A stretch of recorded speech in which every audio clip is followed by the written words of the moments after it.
मलाई पछ्याउँछौ मलाई यस्तो मन पर्दैन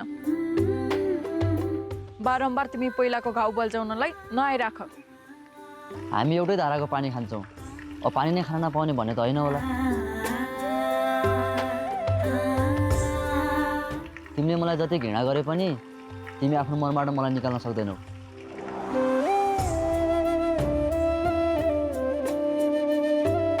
मैले पनि महसुस गरेको छु तिमी बिनाको संसार यति बेला तिमी मसँग जति पन्छिने कोसिस गरे पनि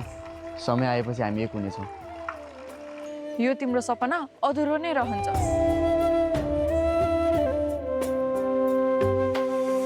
मैले पनि केही सपनाहरू सँगालेर राखेको थिएँ